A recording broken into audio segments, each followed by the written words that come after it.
back for yet again another episode of Get a Load of This from the Silver Creek Studios. I'm Jared.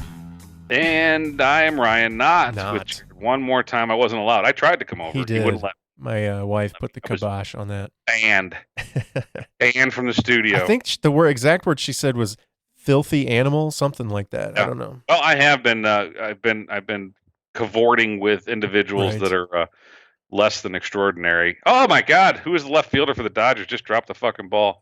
Wasn't Butler? Wasn't it Brett Butler? I don't think so. Nope. Kirk Gibson. An old Kirk Gibson that. Yeah, he was past his prime at that point. Wasn't able to get around too well. He drops a fucking can of corn in left field. This is 1990 baseball, ladies and gentlemen. But I love the stirrups, man. Every one of them is wearing fucking stirrups. It's great. Well, I think we talked about in the outtake before we actually started was that you've got the MLB Network on with an old 1990 classic game, right? With the Cardinals and Dodgers. Yeah. I don't get the MLB Network on Hulu Live. Damn it. Oh, you know what this is? So I know why they're playing it. It's June 29th, 1990. Fernando Valenzuela throws a no-hitter against the Cardinals. I don't want to see that shit. Just that error in left field put a runner on base, but it's one of very few. Yeah. Interesting. Wow. And Todd Zeal's up now. Yeah. Todd and Zeal. Well, we were just saying how this is a good time to be a sports fan if you're into classic sports games and rehashing memories. If you're not into that, it sucks. It has to be old enough. Yeah. Like, I've noticed that some of the they put on, like you said on Fox Sports, they've got right. This is like last year's NLDS. Yeah, not old enough. About that. Yeah. Fuck that. I know. It's what they have rights to. That's what they're showing. Give me some shit from the 90s and before. Yeah, I'm in. And if it's football, for some reason, I think I would take the 2000s for football, but the 2000s for baseball, it's like that's too recent. You know? I saw the other day Ultimate Frisbee. I had never heard of that or seen it, obviously. Yeah. It was pretty fucking cool. I don't know if you guys have ever. It's basically like kind of like football / soccer with more like flag football. Yeah. Or not soccer, flag football with frisbees. I don't know. Yeah. Soccer. Yeah. Then I guess there's that restriction where you can't move when you have the frisbee. Like you got to stop and then pass it essentially, but you can move without it. You know, it was pretty neat. Like once you got into it, kind of knew what was going on. There were some pretty exciting throws or passes, whatever you want to call it. Right. It was kind of cool, you know, for a Saturday afternoon. NASCAR is coming back. Okay. I think I'm going to be the world's biggest NASCAR fan. Really? What else are you going to Yeah. Apparently, South Korean baseball is another option for you. And I missed it. Apparently, last night, right, was the first game. I didn't get to see it, and I'm pissed. Did you see the highlights of it? No, I haven't seen any of it. So was it good? I just saw a quick blurb of it, but they had like draped banners across the seats, with like pictures of people wearing masks. Yeah, like in all the seats and all the rows of the seats is pretty corny looking, and but fuck it, it's baseball. Right. Whatever. Let's go. Let's get something going. You know? I did see something or heard or saw a headline or whatever where they said it sounded like there was somebody hit a home run, but the announcers were kind of confused because there were no fans to react to it. So they were like, did that one go out? Maybe it bounced back in or something. And so they were like, I don't know. Normally you can tell if the fans go ape shit. They're like, oh, it's out of here. So yeah, they were like kind of confused. But anyway, so we have a handful of topics that you and I talked about a little bit before we started recording, but we don't want to go too far into the coronavirus, COVID-19 stuff because it's been done over and over. But there are some, I don't know, there's been some changes, some developments over the last couple of weeks. A few days ago, or I guess as of the first of the month, Missouri decided to reopen the state. Except for, they're allowing cities and counties to make their own decisions. And the city of St. Louis and St. Louis County decided to hold off on reopening, but basically everything else outside the county is reopening with some restrictions, I'm sure, right? That's the right approach, I think. Yeah. The state gave guidance. I would love it if Illinois would do the same thing. Right. And along those lines, just today, a couple hours ago, Illinois announced the Restore Illinois plan, which divides it up into 11 or 4 or some kind of subdivision of regions that are all going to open differently, right? In different phases, right? 5 phases or something. Yes. So that's kind of good news, I guess, right? It's at least a plan to move forward. Up until Well, now, it's an there's been no plan. acknowledgement by JB Jumbo Pritzker that that he fucked up. His original guidance was like, no, everybody needs to stay where they're at because Chicago's fucked up Yeah. and I'm too fat to fucking come up with a better decision. So here's what we're gonna do. Mhm. And everybody said, fuck you, JB. That's a bad fucking call because Peoria, Illinois is not as bad as Chicago, and Yeah. Waterloo, Illinois is not as bad as Peoria. And Right. you go down to fucking the southern tip of Illinois, and it's nowhere Cairo. near. Yeah. Right. Yeah, I mean, stop. You can't make legislation that covers an entire state. So I think it's a good acknowledgement by J.B. Pritzker, or his people finally got in his ear, and he pulled the fucking, I don't know what he's got. Well, I think stuff. they looked at Michigan where they had got fucking s'mores stuffed in literally his ears, that fat fuck. armed protesters in Michigan. So they're like, well, let's avoid that. What do we do to avoid armed protesters outside our offices? Well, maybe we divide the state into regions. I don't disagree with those armed protesters, though. I think more power to them. They should be there. Because the more we allow legislators to tell us what to do and to revoke our rights, regardless of the risk that's out there, right? Forget about that. You cannot let someone tell you, that constitutional right that you have, we're going to say fuck that. We're going to wipe our ass with that constitutional right, and you're just going to have to eat shit and deal with it.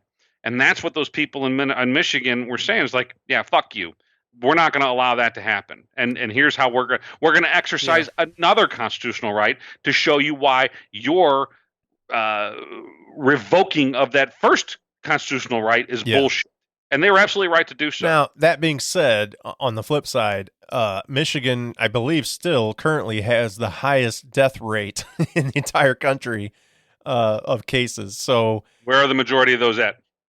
I mean, you'd have to say Greater Detroit, but right, exactly. Okay. So again, the approach that Missouri made, and now the approach that it seems that J.B. Pritzker is making, is the right approach, and that's the problem with Michigan is that dumbass up there, whatever the fuck her name is that she's making legislation based on Detroit, and there's people in Ann Arbor and there's people in the UP that they're like, what the fuck? Why am I? Yeah, why do I have to but at the same time, I mean, again, I'm not siding with her or them or whatever. I'm just putting out both sides.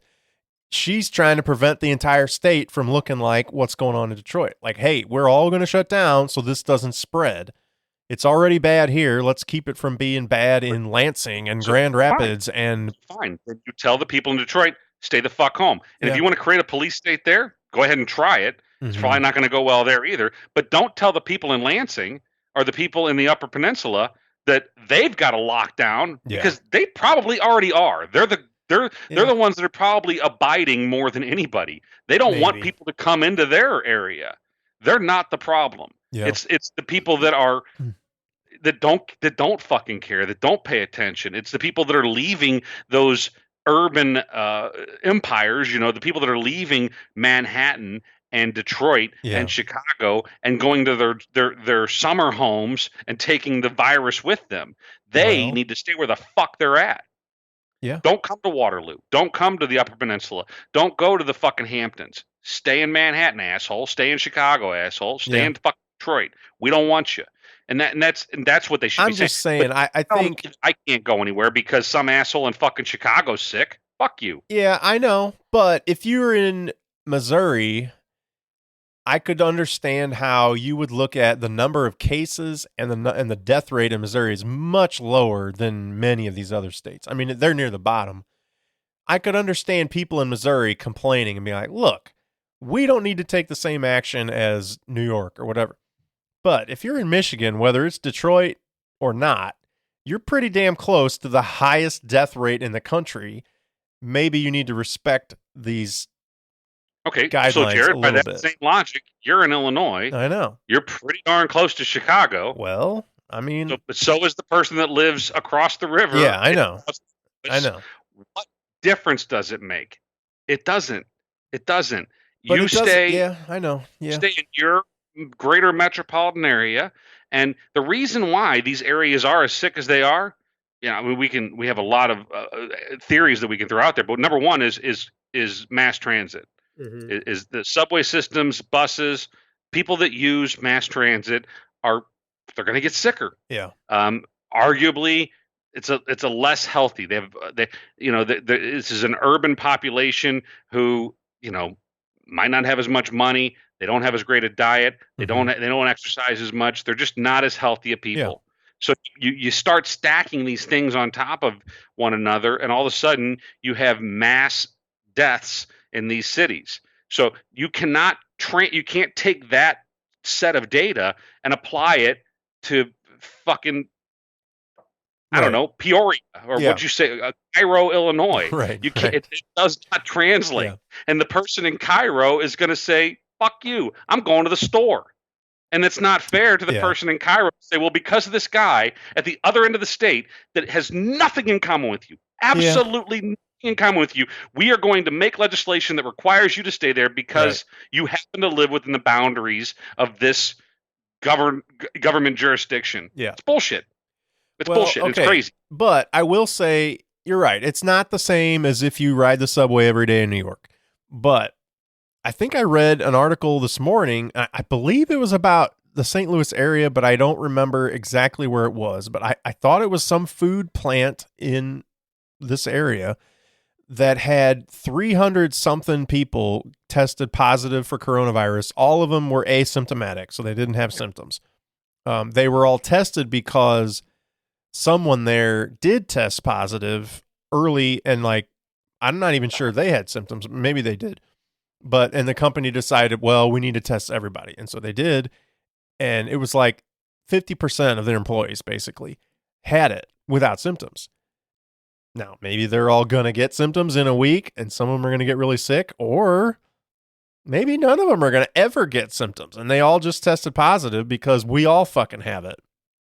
Yep. And so maybe the strain that they're carrying is actually the strain that really doesn't cause much issue. Right. And maybe it's the one where we do have to go have a chickenpox party and Right. everybody cough on each other and everybody just gets the antibodies in them. But I think that's where it's really easy to go, look, we don't need to worry about it down here like they do up there. Except you realize, oh, fuck, everyone at that company pretty much fucking has it. And whether they're symptomatic or not, they're contagious. And they're giving it to everyone around them. And yeah, they live in Podunk, Missouri, but they all got it somehow, and they're all giving it to their people because everybody in Podunk, Missouri doesn't give a shit about quarantining. So dig deeper. So fine, I don't disagree with any of that, but dig deeper on that. How many people are dying in that area? Well, I don't think I won't say that doesn't relevant. Matter. I'm saying but what's relevant is who has it. Whether you're dying or getting sick or not, are you contagious? Are you able to spread it when you go to the store? Because you're thinking, I don't need to worry about it. No, we know that there's different strains. We know that there's different impacts to different sectors of the population, young versus old, healthy versus unhealthy. We know that there's variables, right, across the board. So to say that, well, this plant had this problem, so fuck it, shut her down. No, dig deeper. Right. We don't know if they have, if they are all asymptomatic. Maybe there is another strain. Maybe maybe this is not a bad thing that I don't want them touching food necessarily. Send them home. Right. Send them home. Maybe you do shut down the plant, but that doesn't mean that you shut down everything in that area. But I just think it's an indication of if it's that important and we're going to shut down that plant, then why don't we shut down every business? Why are we allowing people to go to fucking Walmart? Well, no, we didn't. Yeah, you're right. Why are we allowing people to go to Walmart? We tried. I mean, they did as much as they could without a military, liaison sitting there going, "Do not enter." If it was as critical of a problem as what people thought it was at the beginning, and take the most alarmist individual you can find, the person that was most terrified, the person that thought this was the end of the world, take that person and take their reaction, what they would recommend to do to protect everybody. Why didn't we do that? If it was as bad as we thought it was, I think plenty of people wish we did. They think we would have stopped a lot of deaths if we had. But I think that also, if you look at the numbers, it was nowhere near as bad as what anybody projected. Well, every single model that was thrown out in March, Go do the research. What? Every What about single those model, models? they were wrong. They Well, okay, projected we but were do you into the recall what best. those numbers were?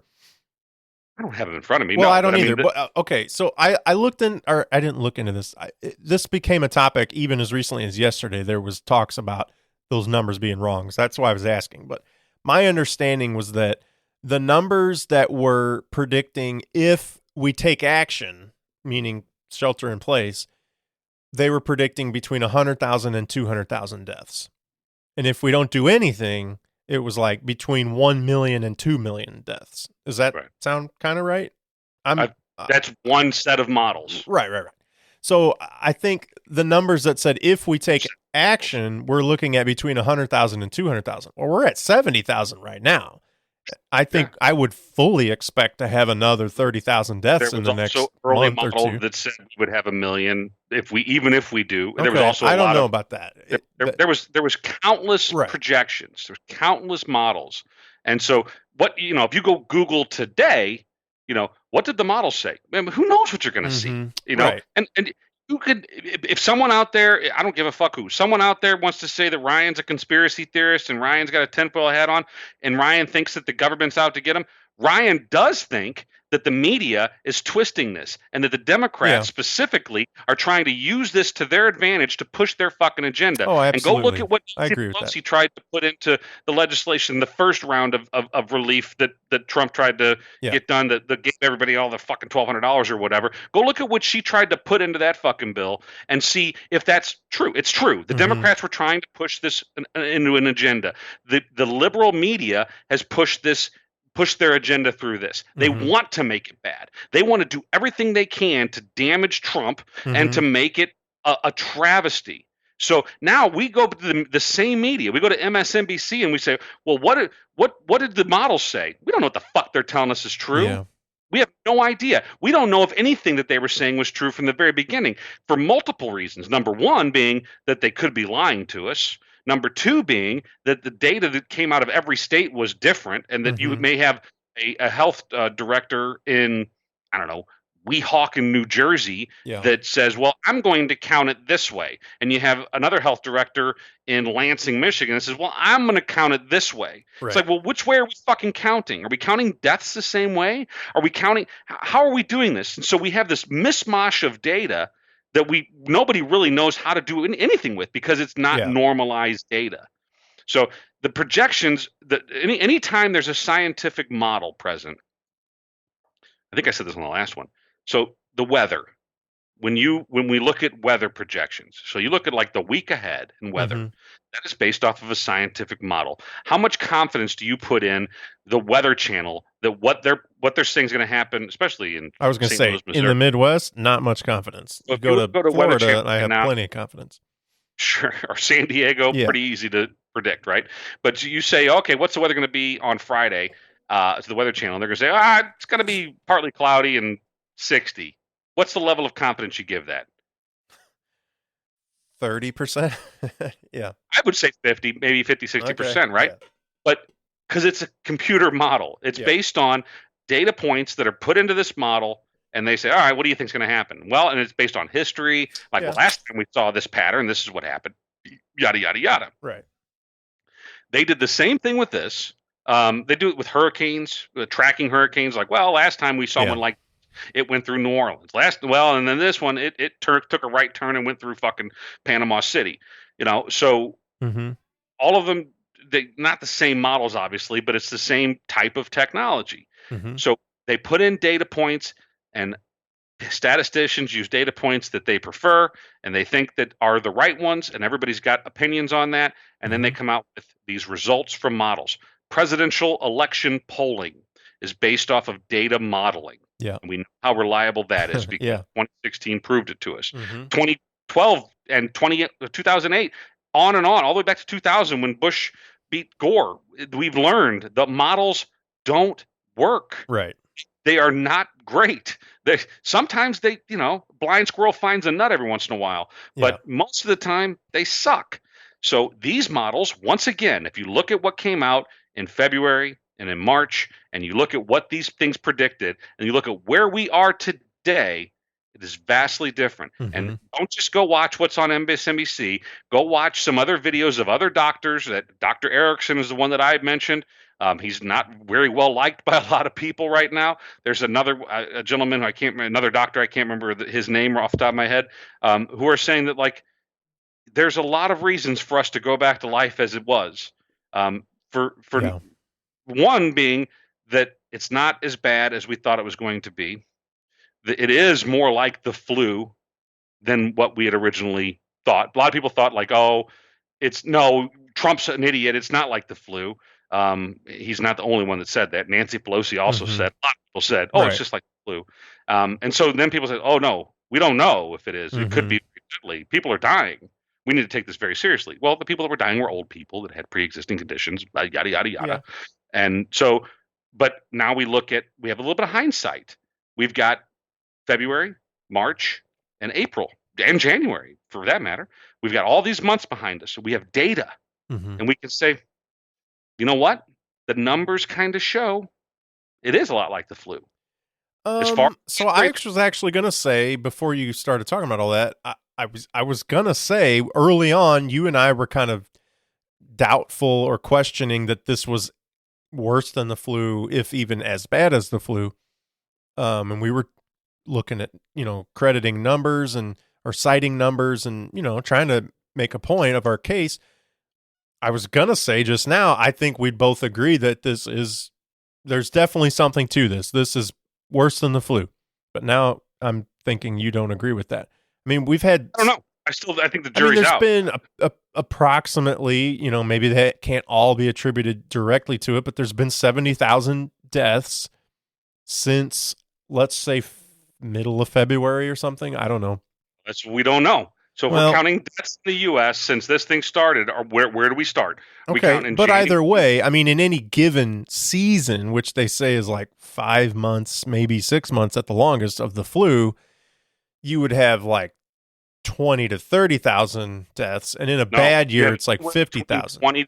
20 to 70,000. So of the flu, range, right? Yeah. Well, I think we talked on this podcast in the worst years, which I want to say 2014 or 17. One of those was like the worst year we'd had in a long time, and it was 60,000. So I think normally it's 20 to 30, maybe 40, and like 50 to 60 is considered a bad year. But whatever.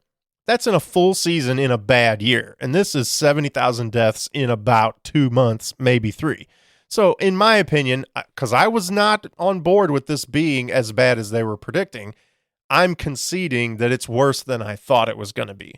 Is it as bad as the worst sky is falling predictors said? No, but it's worse than I thought it was going to be. So I will admit that, but you don't have to admit that. If you don't agree, that's fine. But I think it's worse than I expected it to be. But that being said... Well, it's worse because we don't have anything to prevent it. The flu, yeah. We do have a vaccine that does prevent a lot of deaths. Yeah. So there are things in place, that prevent it. So we do have bad years. I'm trying to find the data. So 27, I think I just found it. So 20, here we go.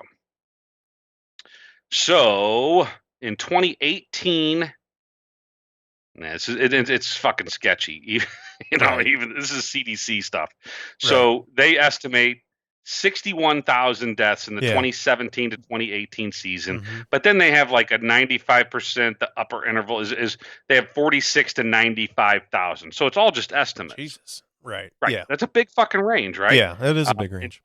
2018, 2019, they say around 34,000 deaths, and then they have that. I guess the UI. I don't know if that's upper interval. I don't know. I could be completely off base on that, but it's 26,000 to 52,000 is the range again. So, 2016, 17, 38,000. I'll go backwards. 23,000, 51,000 in 2014, 15. 38,000, 43,000, 12,000. Apparently 2011, 12 was a good year. And 2010 to 11 was 37,000. So yes, those are far better numbers than what we're seeing over this past 4-month period. Right. So no doubt we have vaccinations that prevent a lot of deaths from Yeah. influenza A and B. Yeah, I mean, We presumably once a vaccination comes out for this, that's going to drop that number down to very much Do you think very that every small, death much that's smaller. counted of this, how many do we have so far right now? 70,000, 71 maybe thousand at this point. Um, Well, do you think that they're all legitimate? Do you think they all should be counted as coronavirus deaths? right. So not necessarily, but I don't think it's like a huge portion less. So that's one of the things I was going to talk about. Michigan specifically, we talked about, has the highest death rate in the country of coronavirus at this point. And I specifically Googled today, why is that? Why does Michigan have more deaths? And the reasoning apparently is they have the lowest or one of the lowest testing of any state in the country. And so the only people getting tested at this point in Michigan are the people that are dying from it. So You're talking about just the rate.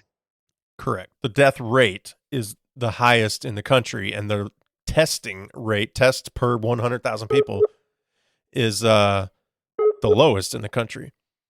So we got a connection issue here. I'm going to pause it until I know you're back. I got everything. Well, I got my TV coming Ryan's back up. back. His internet apparently went down as soon as I started making a point. Coincidence? I don't know. No, I'm looking over at the closet now where the router is and the modem, and making sure that everything's blue, which is good. Blue's good over there. Right. But everything went down. The TV shut off, and my work computer said "fuck you." What I was talking about was Michigan has the highest death rate, but the reason that percentage is so high is because they have the lowest testing. So they're not testing very many people. They're more essentially, or more or less, this is oversimplifying it, they're only testing the people that are sick. Right. And so, and the people that are really sick. So their death rate looks really high because everyone that's being tested dies. Not everyone, but it's a high percentage. As more people get tested randomly or whatever, that death rate is going to go down. But the total number of deaths, period, whether it's a percentage or not, is higher than they're third, or maybe they're third in the country. So they have they have less people in their state than Illinois does, and less people in their city, way less people, like by a fourth, the city of Detroit than Chicago does in Illinois. Yet they've got like 40% more, maybe even 60% more deaths in their state. So significantly smaller population in the city of Detroit, which is where the bulk of their deaths is, and significantly higher deaths. So rate of testing or not, that has nothing to do with the actual number of people that are dying from it. So something's going on in Detroit, or in Michigan in general, but Detroit specifically, that a lot of people are dying. Now, I don't know why that is. We need to figure that out. What's going on there that's so much worse? What's going on in Connecticut, for some reason, is significantly higher than a lot of other places. Right. And New Jersey. Now, New Jersey's close to New York, so we kind of get that. And so is Connecticut, but not the way New Jersey is. So I think anyway, number you threw out a lot of. I did. I threw a lot of percentages, and so you had percentages of percentages, right? You had the percent. Well, Detroit has X percentage more deaths than Chicago. Right. Well, so that's just raw numbers. Like, so if they've got 112 deaths and Chicago had 100, they've got 12% more deaths. Right. So that's not a percentage of population. That's where we get problems with this, right? Right. That's where I mean, not knocking what you're saying. I'm just saying that's where the problems start to come in. And it goes back. Here, I'll draw a corollary here for you. So the city of St. Louis, Missouri, gets a bad rap in the national press every year as far as one of the highest, most deadly cities in America. You can imagine the headlines. You've seen them, right? St. Louis, most murders in the country. Number one crime rate, St. Louis, Missouri. Number one most dangerous city is St. Louis, Missouri. And here's the problem with that, is that they, depending on who you talk to, they base it off of raw numbers. And they say, well, St. Louis had I don't know, it had 1,400 homicides in the year 2020, whatever. I'm just throwing numbers. I have no idea if that's even fucking close. Yep. And that's far more than anybody else. Probably not. But what they don't recognize is that, actually, it's probably not just raw numbers. I think it actually is percentages because they base it on per capita. Mm-hmm. So they do 1,400 murders. Yeah, let me back up because I fucked that up. Okay. I fucked that up bad. So they base it on per capita, and what they don't take into account is that nobody lives in the city of St. Louis. So if city of St. Louis has 1,400 murders and there's 1 million people that live there, because maybe that's pushing it. I don't know. Right. That's a high percentage, right? But if you take that same number and apply it to Detroit, where there's more people that live within the city limits, it's different. People forget that St. Louis is a very small geographic footprint. The St. Louis metropolitan area, right, is much bigger. So if you really want to compare the murder rate in St. Louis, you need to compare it, the metropolitan St. Louis area against Kansas City or Detroit's metropolitan area or Chicago, right? The city of Chicago, because it's a big fucking city, right? Yep. Now you're talking apples and apples. Until you start doing that, you're not talking the same. You're not talking the same metrics. Well, so the same thing goes here. That if you say, well, Detroit, yes, the smaller population, they have more. There's too many other factors. There's far too many other factors. That we don't. A lot of them we don't know. We don't know. Maybe there was that one individual that came from the wrong part of Wuhan, and they were carrying the super virus. Maybe they were fucking patient 0 or patient 4, and that's the element. We don't know, and we probably will never know. But there's so many variables that. But I'm saying, okay, look at inflation based on that. Right, but I'm going to just throw numbers out here. This is what is on a very well trafficked website that tracks the number of cases and deaths. This is the Bloomberg.com graphic that I've been using for weeks now. A lot of people are using it. I assume it's relatively accurate, and I Googled population of Detroit and population of Chicago. Now, as you just made the point, you don't really know what that means, because if you said, what's the population of St. Louis? Well, we all know because we live here. That's maybe not exactly accurate, because the city itself doesn't have a lot of people, but the surrounding area does and is or isn't considered part of the city, depending on what you're talking about. But anyway, according to Google, the population of Detroit is 672,000 plus. 672,000. Population of Chicago, 2.7 million. So 4 times as many people live in Chicago as Detroit. Now, I'm going to go total deaths for the state, but we both know the bulk of deaths in Illinois are centered around Chicago, and the bulk of deaths in Michigan are centered around Detroit. Total number of deaths in Detroit are 4,183. In Illinois, 2,834. So I'm going to say roughly 50% higher totals of deaths in Detroit when they have a quarter of the population that Chicago has. So I don't know why that is. Is there some weird, like you said, did some guy get off the plane from Wuhan and he's just out gallivanting around Detroit? Maybe. But if you're the mayor of Detroit or the governor of Michigan, can you tell me that person doesn't need to take some kind of different action than is going on in other places? So, I mean, the death rate is so much higher there for their per capita. So something needs to be done differently than is done in Missouri or probably even Illinois, in my opinion. Now, what that difference is or what that action should or shouldn't be, I'm not sure. But you look at those numbers, that discrepancy in deaths in that state, something needs to be done, in my opinion. I don't know. Well, it's not. I'm simplifying it with just 2 or 3 stats, but right. I mean, and you mixed in state versus city populations versus state versus. So there's 10 million people in Michigan total. But we just said the bulk of those deaths are in Detroit. Sure. Right. Well, we make a leap, right? I mean, there's Yeah. there's another side There of the are state. other There's big cities, Lansing, Grand Rapids, whatever, right? That have. Flint's got But a I lot, I mean, think. Right. It's not. it's I don't think it's spread quite. out more in Michigan Yeah. than it is in Illinois, for sure. The bulk Yeah. of population is in Chicago and Illinois.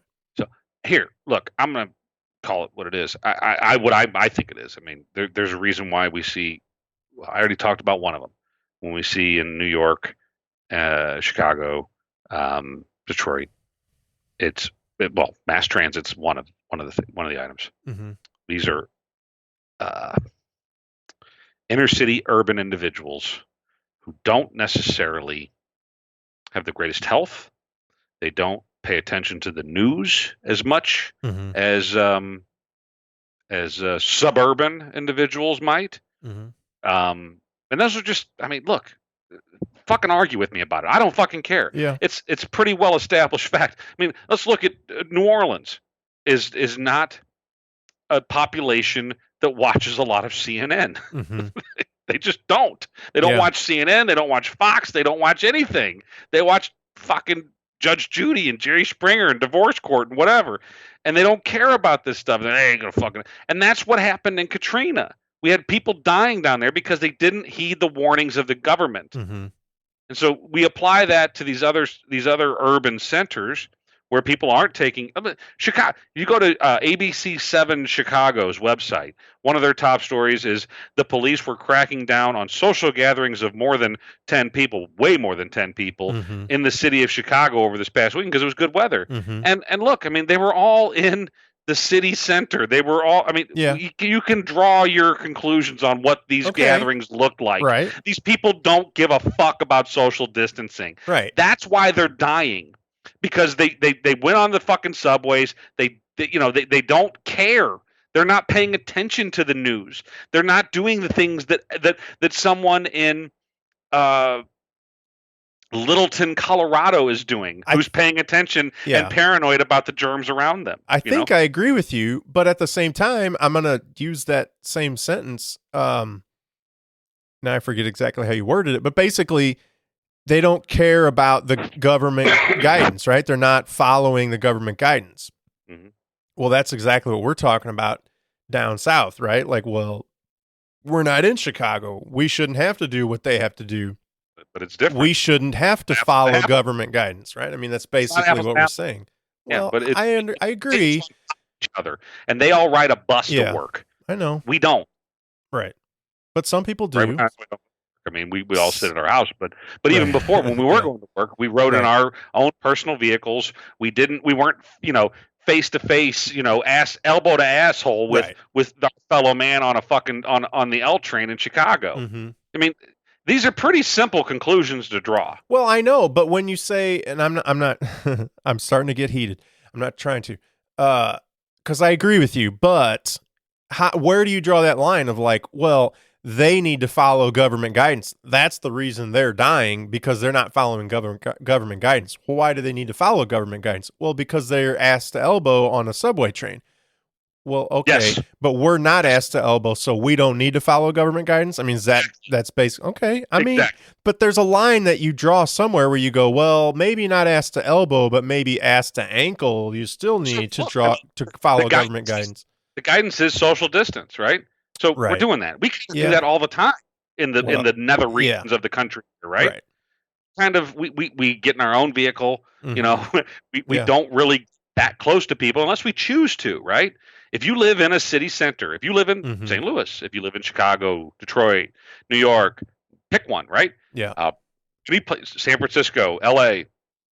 LA's different. They don't really have mass transit. Everybody still commutes and shit. But any place where you don't have a choice but to be inches from your fellow person, that the rules are different for that city. For someone like me, who if I don't have to be around people, it's easy for me to avoid that. It's really easy. We were built for this.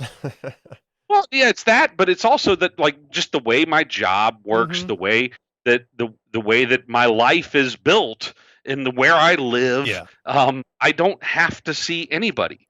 I don't have to talk to anybody. And here's the other thing: is that I have interacted with multiple people, and until tonight with the guy that got in my fucking truck from a safe distance. I mean, my neighbors I can talk to, and we stay well beyond 6 feet and have conversations without any incidents. Yeah. And it's like, so we're doing normal things.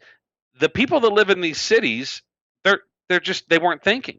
And also, we had legislators, Nancy Pelosi to name one of them, who was standing in the streets of Chinatown in late February, early March, saying, "Come to Chinatown. It's okay. This isn't a big deal. It's all going to be okay. Fuck you." Right. I knew then. Don't fucking do that. You know?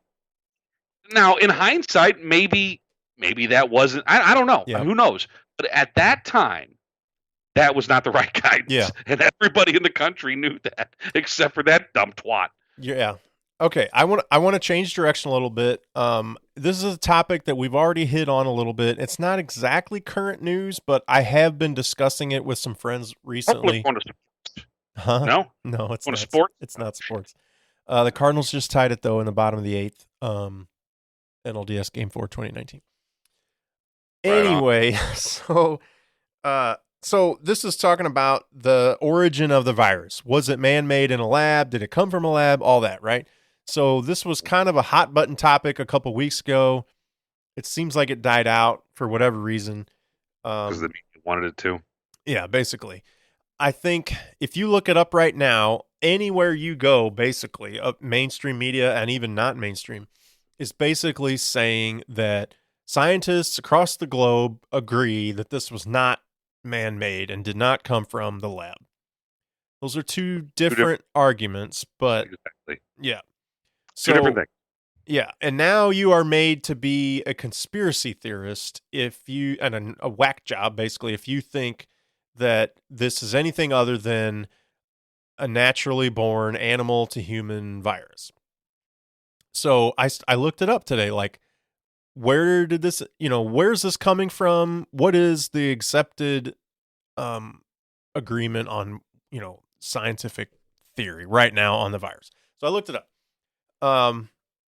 Apparently, the reason that this virus is so effective, depending on who you ask, there are literal physical spikes on the virus that grab onto cells and invade those cells.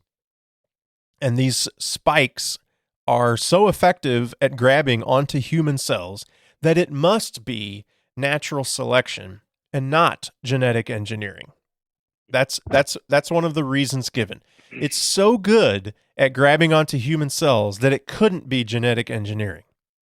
And I thought, well, that seems like a dumb fucking explanation, but why is that? So the reason given for that is basically scientists are dumb and Mother Nature is smarter than scientists.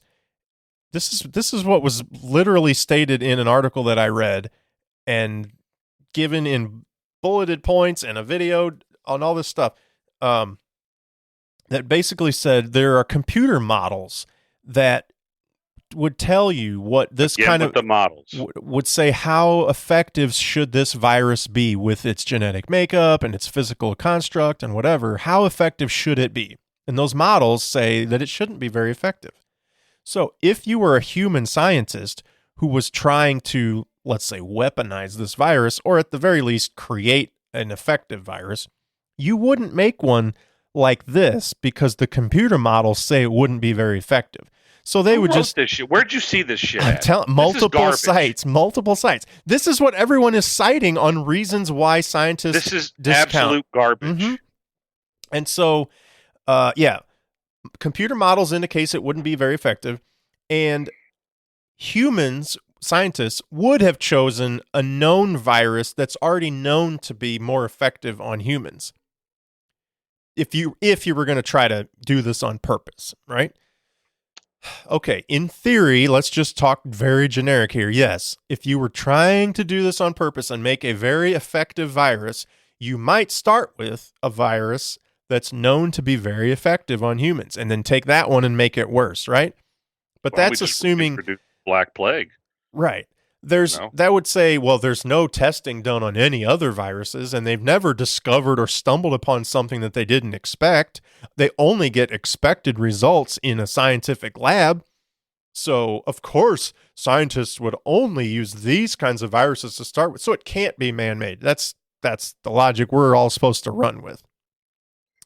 It also said that the molecular structure of this virus is closer to viruses that are found in bats and pangolins. Pangolins are a sort of an armadillo-type creature that are little studied and not known to be very infectious with humans.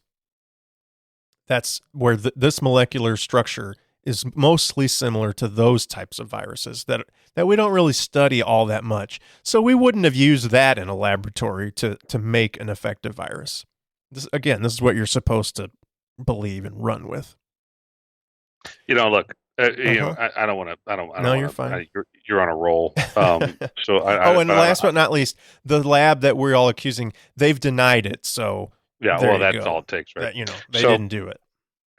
Yeah, look. And everywhere I read on why we're supposed to believe that, those are the types of things I saw. Yeah. Nothing actually indicating why it's not man-made. A buddy of mine sent me a text last night with a link to a was it mirror.co.uk. Okay. So I don't fucking know what that site is anyway. The UK Mirror apparently, which is like the National Enquirer probably. Right. The headline is China lied to world about coronavirus and hurt vaccine efforts, leaked dossier claims. Apparently, this is a joint effort between Australia, the U.S., Canada, and the UK and New Zealand. It's a 15-page dossier that says there's grave concerns about the research into this Wuhan lab.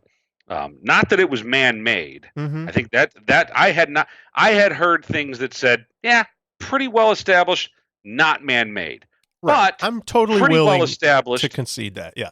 Sure. Pretty well established that it was leaked from a lab.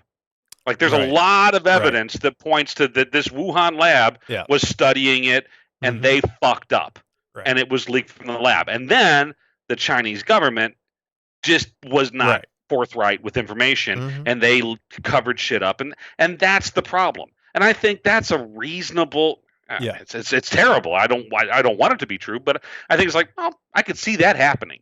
I can believe that. Absolutely. But it's a little bit more of a stretch to say like, oh, well, some nefarious government agency in China decided to craft this virus. And I've heard also, we talked about on this podcast, the guy that was on Rogan that was a virologist, that he said, no, everything that I've seen is that this thing is just too elegant to be man-made. It has to be.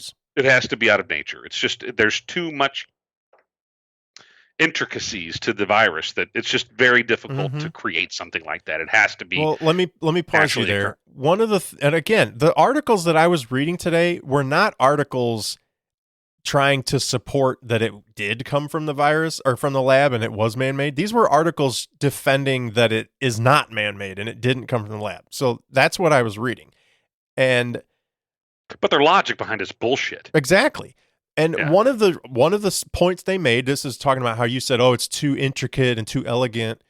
It said that the level of evolution from this whatever known virus to the COVID-19 represented an average of 50 years of natural evolution and a minimum of 20 years of evolution. And that was part of their defense for why it's not man-made. They were basically saying, well, men wouldn't know, scientists wouldn't know how to tweak it that much. And I'm like, you just got done telling us, in defense of your own point, that it would require, on average, 50 years of evolution for this virus to turn into that. And that's your reason why we didn't fuck with it and genetically engineer it? Like that, you just said it leapt 50 years in evolution on its own. Like that isn't supposed to be able to happen. So that's not a very strong point for saying we didn't get in there and genetically engineer it. Well, right. Or what they're saying is that it had been occurring in pangolins or bats. I guess it could be, and we just happened to never come across it. Someone sucked off a fucking bat. What's more likely, though, that this existed in these animals for 50 years and we just never came across it, or that Yeah. or that somebody went in and engineered it overnight. Like, to I me, think it's that's more likely. I think it's more no. I think it's more likely that it's naturally occurring.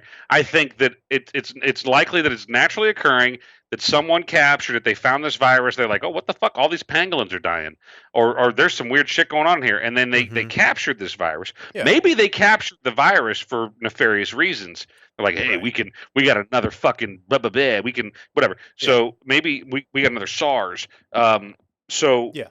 and then so they're studying it in this lab in Wuhan, and while they're studying it, someone, fucking spills a petri dish on their, whatever. Yeah. And off they go. And that's where I absolutely think that's not only likely, or possible, but probably likely that it's entirely a naturally occurring virus that in bats or whatever, and they were studying it in a lab. That's probably what happened. But I also think they don't just start from scratch and make a man-made virus. Maybe they do, I don't know, but like, they take a naturally occurring virus and they tweak it. They genetically engineer it. They modify it to where you would look at it and go, yeah, this has traces of SARS-CoV-2. That's the official name for this. It's not COVID-19 or coronavirus. SARS-CoV-2 is the official name. And basically it means it's an evolution of the SARS-CoV virus, which was the SARS epidemic, which occurred in like 2002, I think. So it does. Again, I'm not trying to hammer home that I think it's man-made or whatever. I think it's possible that they took a naturally occurring virus and they were fucking with it in a lab to see what they could do with it, and it got away from them. Now, whether they fucked with it or at all or not doesn't matter. Did it come from a lab? Then the question is, did it come from a lab on accident, or did it come from a lab on purpose? Depending on what you read, there's reason to think they did it on purpose. At the very least, they were not responsible with how they handled it. The government shut down all flights out of Wuhan to China, but they didn't shut down flights to Wuhan to the rest of the world. So they let people leave Wuhan to go all over the world, but wouldn't let them into other parts of China because of this virus. Well, how fucking responsible is that? That's ridiculous. You knowingly allowed it to infect the rest of the world, but you didn't want it to infect the rest of China. Right. So, yeah. Well, anyway. I think it's pretty well established that China fucked up big and bad, and the World Health Organization fucked up by protecting China. And, and the World Health Organization is tied to the United Nations. And, the government needs to take a close look at all these things. And I think that what Trump is doing by defunding WHO is smart. Yeah, fuck them. I mean, look, no one's here helping the United States other than the U.S. No one's here saying, I guess there's other countries that have offered like, oh, you need some fucking masks or whatever. Here you go, whatever. But I am very much an isolationist on this front. Like, you know what? Fuck them all. Shut down transit, immigration, etc. Unless you gotta build a really fucking strong case before we let you in this country. And you gotta, immigration and naturalization and customs all need to have new protocols in place, but that won't happen. It's ridiculous. And whatever. Well, I will say and I agree with you, but one of the effects I'm seeing from, I guess, shutting down trade, that's the only thing I can think of. A couple of things I've shopped for recently have either been completely unavailable or the price has skyrocketed. My mom wanted to buy a printer for her computer, and she asked me to shop for one and pick one out and buy it for her. And so I started looking. I couldn't even find one at all. The first couple places I looked, like Walmart and Target. And then it was like, okay, Amazon and Best Buy and Office Depot. Then it was like the only ones that were available were like $200 and up. So, a $50 printer, $80 printer, $100, you couldn't even get one. You couldn't order one. You definitely couldn't go into a store and pick one up. They're just gone. So at first I thought that's because everybody's working from home now. Everybody's set up a home office. They all need a printer. So everybody went out and bought printers. I don't know. That's what Who the fuck Prince anymore? Well, I know, but my mom apparently wanted one. But I mean, they're not available, so I was like, that must be it. Well, then, my wife wanted. We've been doing some video chatting recently with friends and family and whatever, and her phone's been kind of acting up. She always would do a video on her phone, and it was sort of acting up on certain applications. Right. So I was like, webcam, yeah, I said, well, I'm using a webcam and it's never acted up once. And she's always sitting at her computer with her phone while doing video chat. I'm like, just get a webcam for your computer. So I started looking at webcams, the exact same webcams I bought and you had, which was, I think it was $60 last year when I got it. It was like $200 now for the same model. And then I thought, oh, well, maybe it's discontinued and that's just an Amazon thing. Like, you know, when they price stuff real high because it's an old model or whatever. Right. So I'm like, well, there must be a new one that's cheap. Nope. The basic webcams were like $150. So I thought the same thing. Well, maybe everybody's buying webcams because we're all sitting at home doing this. But a buddy of mine said he thinks it's more likely the supply chain. We've shut down all this shit coming out of China and everything's made in China now. And so there's just less shit coming in and it's more supply and demand rather than just like price gouging or whatever, and not so much everybody going and buying it. It's just the few that were on the shelf sold like a normal rate and just didn't get replenished, which could be that too. I don't know. But I mean, until we figure out a way to, okay, Logitech needs to set up a new warehouse or a new facility in the US where we can get affordable webcams and printers built here that aren't $200, that's going to suck for a long time if everything coming out of China triples in price, you know. Well, I think, or isn't available at all. Right. I mean, I think that we're going to see a major change in the way that a lot of things are produced and distributed, and there'll still be stuff that comes in from China and that, but you know, have you heard of? I only heard of it today. A beef shortage? Yeah. What's going on with that? I heard of it last week, and then I went to Costco this weekend, and there was a shitload of meat. Okay. I mean, it was no signs of shortage, which just is another nail in the coffin of the media. Yeah. That they put these stories out like, my God, there's a beef shortage. Mm-hmm. And then I go to Costco and there's fucking beef as far as the eye can see. I'm like, right. No shortage here. What's the problem? Now Costco did limit how many packages you could buy. Yeah. And I think that's partly out of the reaction from what the media is fucking telling them. And then I saw someone posted on Facebook or Instagram, whatever it was, like, no, it was Facebook, definitely, that, couldn't come at a better time. We get our side of beef this weekend. So they're getting a side of beef that they apparently bought a half a cow from somebody, right? And so they're going to get a half a cow delivered to them. Yeah. So come on. I mean, you can't. Here, we got to stop talking about this because my head's going to fucking explode. But you can't keep telling me you can't. In November, we were watching documentaries. You watched it too about how we need to the whole the athletes having a vegan diet and how all the animals on the planet are really causing a problem. There's too many fucking cows. There's too many animals. You're telling me we fucking killed them all? Right. In a fucking 6-month period, we've gone from holy shit, there's too many cow farts, the fucking earth's gonna explode, to all of a sudden now, oh my God, there's no fucking cows to eat. Fuck you. None of that's fucking true. None of it's true. It's all bullshit, and it's all people pushing a fucking agenda. By the way, where is that little fucking Lithuanian bitch that was fucking crying on camera for everybody? Where is that little fucking? I hate that little bitch. Where's she now? Because here's another thing. They talk about the environment, clearing up. Like, oh my God, look at these maps from space and how clear the fucking sky is over New York because everybody's staying home. It's like, well, fuck, it only took 4 months for us to fix this shit. Right. What's the fucking alarm? Right. Let's just every 4 months, let's just take a fucking month off. We'll just, whatever. Fuck you. It's all bullshit. Yeah, that giant hole in the ozone layer is gone now. It's filled in. Yeah. So all this does, if people think a little fucking harder and realize that we are being fed a pile of bullshit. Global warming is probably naturally occurring. We don't have much impact on it. The fucking turtles, they don't have fucking straws in their nose. That's a lie to you. Go read more. I'm sorry if this is offensive, but I don't give a fuck.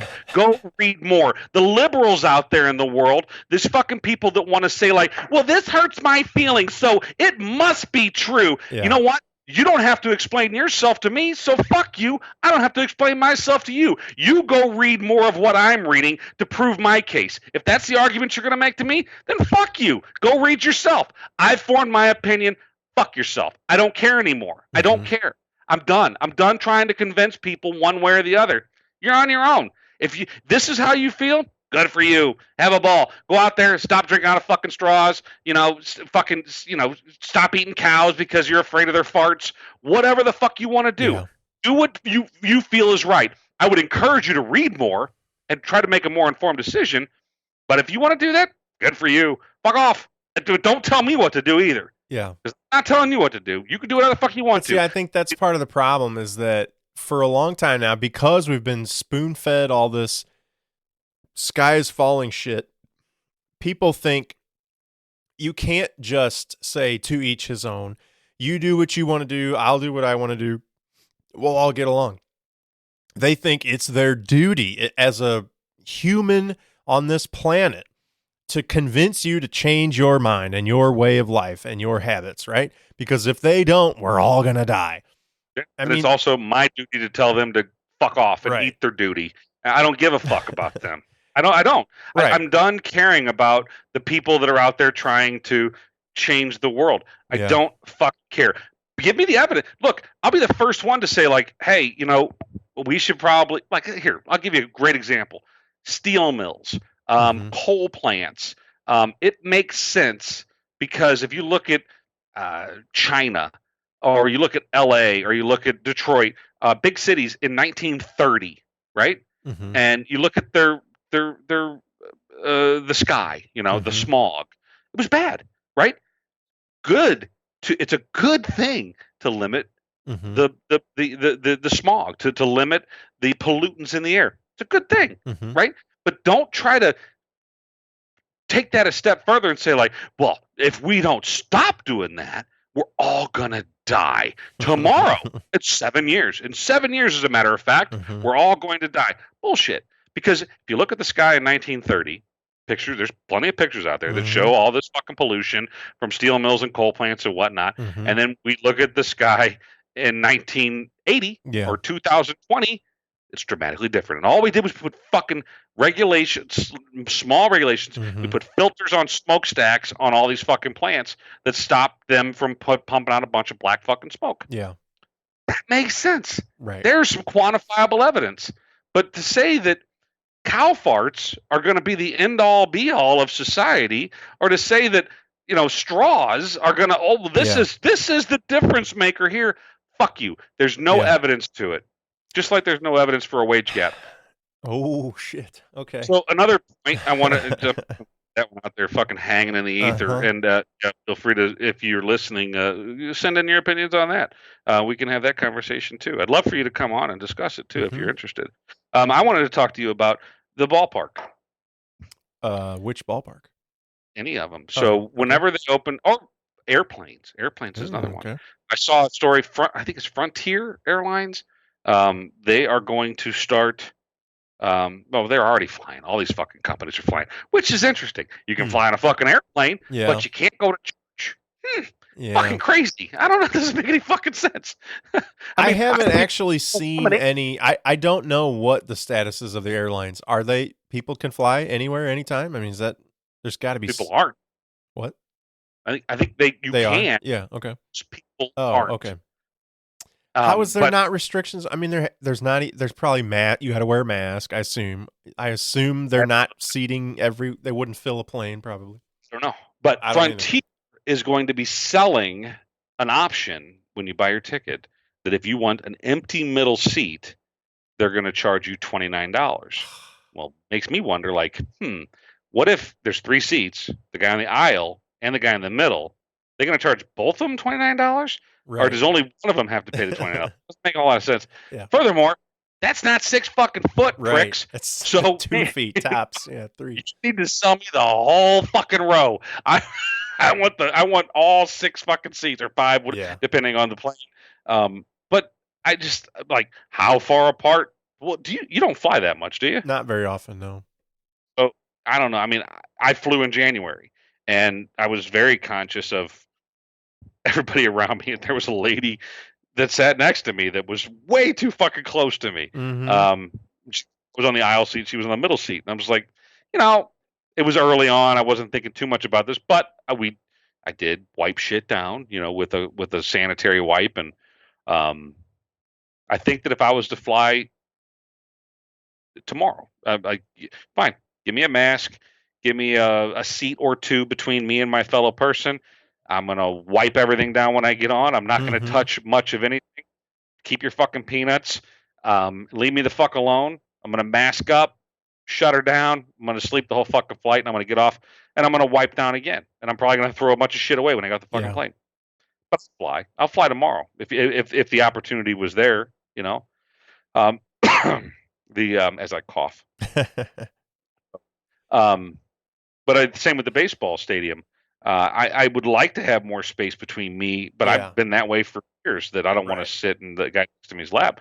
But I feel like there should be some space. I don't think that the baseball team owners should, or basketball, or whatever sport. I don't think they should be taking advantage of people and charging extra for Mm-hmm. that extra seat. I think they should just the same thing restaurants are doing. If the restaurants have to keep a table empty between people, well then you know what? If you buy 2 tickets to the ball game, then there should be about 2 seats between you and the next Yeah. party.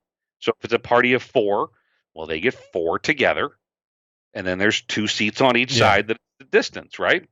Seems reasonable. I mean, they're Yeah. going to lose money. Baseball Right. owners are going to lose money. Basketball team owners, hockey team, all of them are going to lose money. But so are restaurants.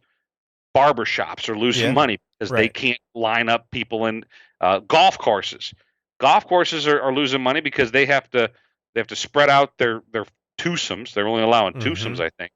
They And have no to spread cart, them out right? further, and no carts. Yeah, a lot And of guys won't go if they have to walk, of course. well, yeah. I mean, I don't golf that much anyway, but I think that everybody's making sacrifices. Yeah. Everybody, and that the Frontier Airlines charging $29 is kind of a shit move. But who knows? Yeah, that's kind of bullshit. Yeah, like you said, what if you're a guy on the window seat and you don't give a fuck if they put somebody next to you, but you're in the aisle and you're like, I don't want anybody next to me. Are you going to Yeah, charge them both $29 because they both have a guy? right. Yeah, I don't know. I mean, I think there's just so many different facets of all of this that See, I think that airlines should completely reconfigure airplanes. yeah, I mean, I know it's expensive. I mean, maybe not immediately, but over time. right. As it was like for right now, we're gonna create some new rules, and you don't want people sitting on top of each other. There's a space between every human, right? I mean, and Mhm. so the company's gonna lose money. But now, okay, onus is on you, United Airlines or Mhm. Southwest or whatever, to create an environment on an airplane that's best, for this type Yeah. of thing, right? Not just pretend there's a vaccination. Pretend that we don't have to worry about COVID 19 Mhm. or whatever it's called, SARS-CoV-2. Mhm. Pretend like we've cracked that nut. We've solved that problem. We want to prevent these things in the future. Design an airplane that allows me to not breathe my neighbor's fucking breath or their Yeah. fart A or their filter and a armpits vacuum sucking in the air around each seat and yeah, or just right. more And space. Really, seat that's it. everybody, yeah, literally 6 feet apart at least. But they won't do that. It's all about profit. They'll say they can't stay alive if they do that. They got to cram this many people onto a plane, or No. they'll have to charge 3 times as much a ticket or whatever. Okay, so here's a couple things. We have fewer airlines. That sucks. It's Yeah. bad for the economy. It's not a good thing. But whatever. It's a natural evolution of things. The strong will survive. Hmm. Adapt or die, as they say, right? So the good airline companies will say we've solved this problem. We are going to improve our efficiency. We're going to have more flights. We're going to have fewer people on each flight. Yeah. Maybe Boeing, who taking a shit in the market lately, they're getting beat up because the plane that fucking Right. it's a piece of shit. The what's it called? The Supermax or whatever the fuck it's called. Um, Yeah. 787 Max, something like that. Anyway, but Boeing would be an opportunity for them to come up with an airplane that can be configured differently Mm-hmm. than what we currently have with the everything that's out there now with a lot of them are still McDonnell Douglas shit, which is old stuff. The MD-80s, I think Yeah. most of them they're starting to phase them out. But anyway, adapt, come up with a new Well, way. then the question would be, should the government regulate that, force the airlines to separate the seats 6 feet and install ventilation, blah, blah, blah, blah, blah, or let the market determine that? People will only fly the airlines that have 6 feet apart seating and have ventilation per seat that sucks your breath out and gives you fresh air, or whatever, right? Um, and then just let the market determine it. The airlines that refuse to upgrade are going to go out of business. I think market-based solution is always the right answer here. I And agree, so, but will it so happen? Will well, I don't will know, people but demand that well, through I mean, ticket we buying? we I are don't know. fickle, right? As soon as this thing peters out, which it will, Yeah. people will be like, fuck it, I'll go back to sitting in my neighbor's lap on a Southwest flight and being treated like that. Right. But there's going to be a faction of people that be like, no, I'm not. I'm not flying anywhere unless I have X, Y, and Z. You Right. know, and meaning I want at least 3 feet between me and the next person to my left or right or front and behind. I want Yeah. leg room. I Right. want to be able to breathe my own air.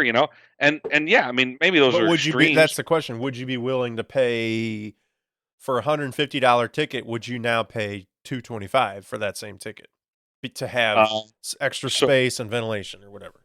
So I would, but a lot of my travel is for business, so I don't have to worry about that. So Right. my company Right. pays it, right? Yeah. But Well, even if it was my personal travel and I was buying tickets, I think, yeah, I don't know. It's hard to say. It's hard to say well, depending and on the situation. honestly, I think airline travel needs to slash will cut back anyway. Like, people don't need to travel as much as they used to. You can communicate with video chatting, and whether it's for business or pleasure, Yeah, but I a can't go lot of to a this beach via WebEx. can't go what?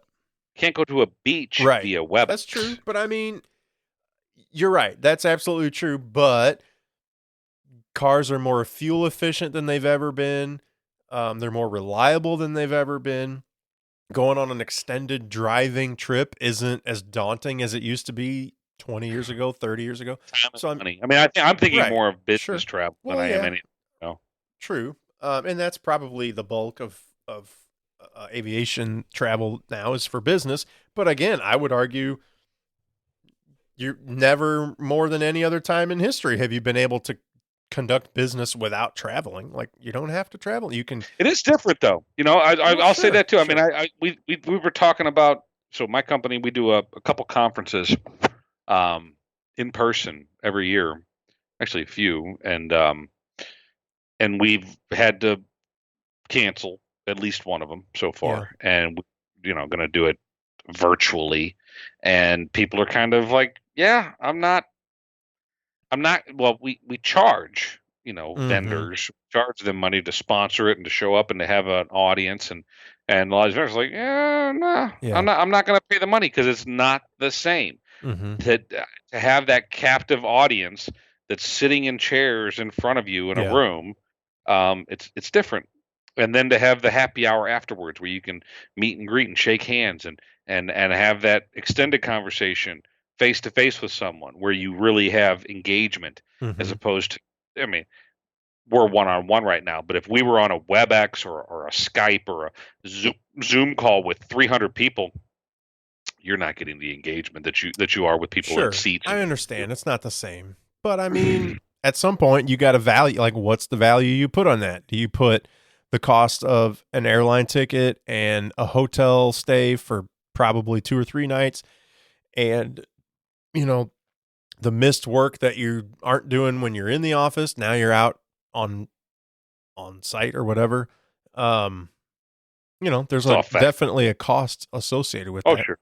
No, we talk about that all the time too. That how much it costs to ship me and my compatriots, all Yeah. my colleagues, to across the country, and Give to them put some them all. swag to hand out at whatever Yeah, I thing, mean, and there's a all that.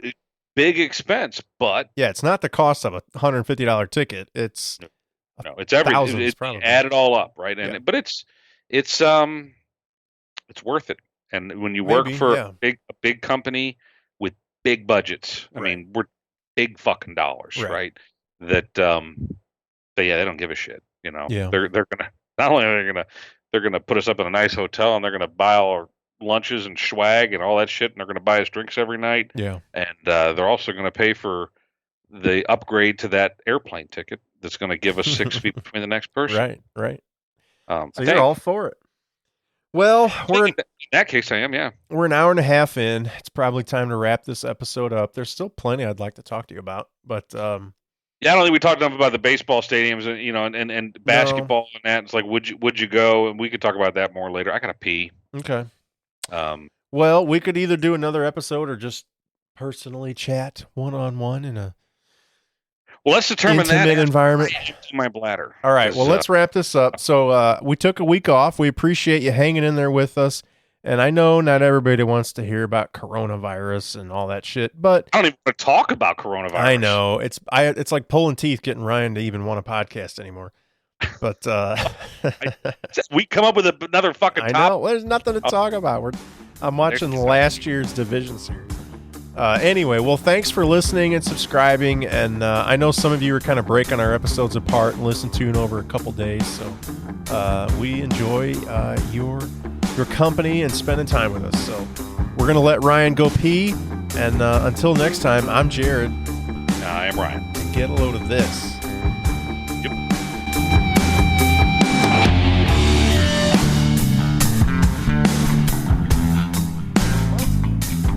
Yep. Reggie Jackson was going to kill the Queen in the first one? This is Naked Gun. The first one. Naked Gun Files from Police Squad. Huh. I don't know. And then OJ, I don't know if he's going to kill the Queen. What was OJ doing? He was going to kill somebody, but it was Reggie that was killing the Queen. I don't know. I've seen those movies. I don't know that I've seen any of them more than twice, maybe. Oh, they're terrible. Yeah, terribly funny. They're really bad, but they're really good. They're really funny. Yeah, I don't know. I was never a huge fan of that genre, like the Hot Shots movies, and even like the Mel Brooks movies. I'm just kind of like, I mean, they're fine. I don't hate them, but like, I don't know. And Kristen loves all those, so. Yeah, well, I mean, yes, I mean slapstick. Just the absurdity of, yeah. How about Police Academy? Did you like that movie? I mean, it's sort of the same thing. It was more tolerable because he had plenty of cleavage. I forget what her name was, but yeah, she was a big draw. Yeah, but yeah, she had a couple big draws. Yeah, she did have a couple of good sized draws. So we didn't really talk off the air, huh? We are recording, yes. Oh, okay. You got things working. Everything's working. I mean, as far as I know, yeah. People can hear me. They can hear you. Yep, you are. Hear you. It's ideal. Okay. It's all good. Yeah. I had some topics. You kind of shot them down over text, so. Shoot them down. I don't know. I mean, well, so more backstory to that. Last week we didn't record an episode. True. We both pretty much roundly agreed that if we couldn't think of something other than COVID to talk about, that I don't know. I think we're just kind of burnt out on the whole fucking thing. I mean, not necessarily other than COVID. I did think that at the time. I feel like there's been some developments, or at least, I mean, we talked about like Missouri reopening as sort of a change. Now Illinois is talking about how they want to reopen. The concept of excess deaths has been brought up, and what that means, and whether we should. What does that mean? I don't even know what that means. So excess deaths? Excess deaths. So basically, whoever they are that keeps track of these things, they know roughly how many people die every year at any given point, right? So let's say by the month or by the season or whatever. So for the month of March, every year, about X number of people die. And it's about the same every year.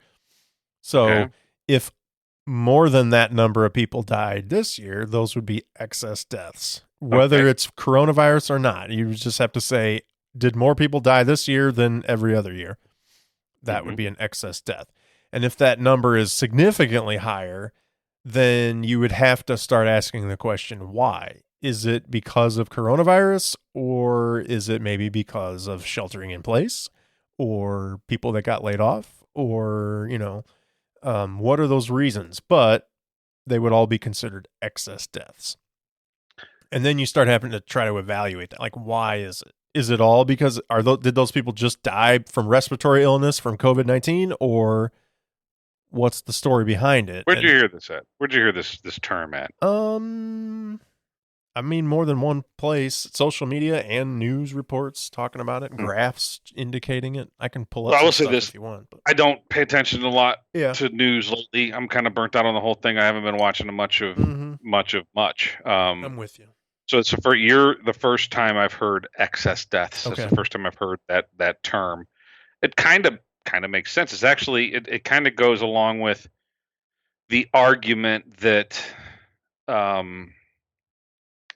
we're not counting any other deaths other than COVID. Everything gets the label of coronavirus, right? And no one's looking. So if someone dies of emphysema, well, they just coronavirus, done, boom. They don't even whether or not they tested positive for the virus or not. There's like, well, it must have been coronavirus. So to put another check in that box. Yeah. So I think we talked about this a couple weeks ago, whenever the last episode, that if you were to look at these charts for people that died from emphysema, that you would see a dramatic drop off in January, February. Like all of a sudden, nobody's dying from emphysema anymore. Everybody's dying from coronavirus. Right. That doesn't make any sense, which kind of goes back to your excess deaths. So it's excess deaths is at a broader view. But if you were to look at it, the cause of death, right? The cause of death being whatever, rheumatoid arthritis, could be COPD, could be emphysema, lung cancer, old age, right. Just fucking, you're 112, you died, Yeah. If we look at the chart for all those different causes of death, and we look at that, I think that you would see a dramatic drop off in February, whatever, sometime in the past few months. And that is the problem with all of the statistics that we're looking at, is that we don't have a clear view of what's going on, because things have been bastardized. And you're right. You're getting both sides, so to speak. People who are for the action that has been taken, which is we'll just call sheltering in place, and people who are against it. So those two sides. The one side is saying, look, whether you can tell or not that it was exactly COVID-19, there's this huge spike in excess deaths. So it's obviously related to coronavirus. So we should be sheltering in place, right? I mean, who says obviously? Well, that's the one side, right? People who are for obviously taking action against. Well, they're like, well, what else would it be?